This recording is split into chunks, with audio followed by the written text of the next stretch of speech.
નમસ્કાર મિત્રો, જય બાબારી. અમારા બીજા ભાગમાં તમારું સ્વાગત છે. મિત્રો, આપણે મંદિરે પહોંચી ગયા હતા અને લાઈનમાં જોડાવા માટે ધીરે ધીરે આગળ વધતા હતા. લાઈન બહુ હતી એટલે આપણે પેલા પ્રસાદી લેવા માટે જવાનું હતું.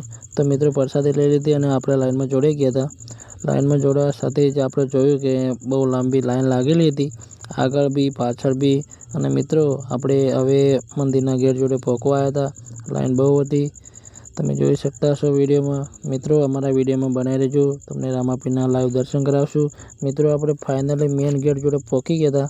મેન ગેટ જોડે જતાના સાથે જ ભીડ વધી ગઈ હતી અને મિત્રો, આપણે અંદર પ્રવેશ કરી લીધો હતો. મંદિરની અંદર પંખા અને ફુવારા મૂકેલા છે, બહુ સારી સુવિધા છે મંદિરની અંદર. મિત્રો, તમે એક વખત જરૂર રામાપીરના મંદિરે જજો, તમારી મનોકામના પૂરી થઈ જશે. આટલી બધી પબ્લિક એમને અહીંયા આવતી નહીં મિત્રો, કંઈક હશે તો જ આટલી બધી પબ્લિક અહીંયા આવતી હશે. તમે અમારા વિડીયોમાં જોઈ શકો છો મિત્રો, જ્યાં આપણી નજર પકે ત્યાં પબ્લિક જ દેખાય છે. મિત્રો, હવે આપણે આગળ ધીરે ધીરે મંદિર તરફ જતા હતા એટલે તમે આપણા વિડીયોમાં બનાવી રહેજો, તમને રામાપીરના લાઈવ દર્શન કરાવશું. અને આપણે દર બીજના દિવસે આપણા રામાપીરના બ્લોગ આવવાના છે, તો અમારી ચેનલને સબસ્ક્રાઈબ કરી રાખજો મિત્રો. તો મિત્રો, તમને હવે આપણે રામાપીરના લાઈવ દર્શન કરાવશું. તો મિત્રો, આપણે દર્શન કરી લીધા હતા, તમે પણ શાંતિથી દર્શન કરી લેજો. બાબારી તમારા બધાના સપના પૂરા કરે. બોલો રામાપીરની જય, બોલો લક્ષ્મણની જય, બોલો 12 બીજના ધણીની જય. મિત્રો, શાંતિથી દર્શન કરી લેજો. આપણે પણ દર્શન કરી લીધા હતા. તો મિત્રો, દર્શન કર્યા પછી આપણે આગળ જેટલા મંદિરની અંદર બીજા નાના નાના મંદિરો છે ત્યાં પણ આપણે દર્શન કરી લીધા હતા મિત્રો, અને ફોટા પડાવી લીધા હતા.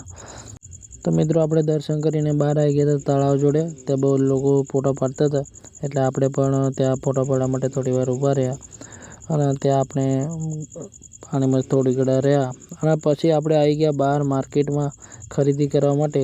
તો મિત્રો, આપણે ખરીદી કરી. ચેતનભાઈ બેઠા હતા અને વાજીભાઈ ફોનમાં વાત કરતા હતા. તો આપણે હવે આગળ ખરીદી કરી અને આપણે જઈશું રૂમ ઉપર. ત્યાં આપણે રાત રોકાવાનું હતું એટલે આપણે રૂમ ઉપર પહોંચી ગયા હતા મિત્રો. અને સવાર પડતાની સાથે જ આપણે આવી ગયા રેલવે સ્ટેશન. આ લોકો કે અમારો એક ફોટો ખેંચી લો, અમારી યાદગારી રહી જાય કે આપણે અહીંયા રાત્રે પણ રોકાણ કરી દીધું. તો મિત્રો, આપણે રેલવેની રાહ જોતા હતા અને ફાઇનલી મિત્રો રેલવે આવી ગઈ હતી એટલે આપણે રેલવે જોડે ઊભા હતા અને ફટાફટ રેલવેમાં બેસવા માટે આતુર હતા. પછી મિત્રો, આપણે ફાઇનલી રેલવેમાં તો રેલવેમાં બહુ ભીડ હતી અને આપણે પગ મૂકવાની જગ્યા નથી અને વાજીભાઈને પણ જગ્યા મળી નથી.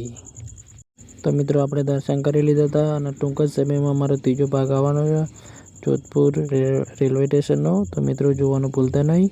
અમારી ચેનલને સબસ્ક્રાઈબ કરી રાખજો. જય બાબારી.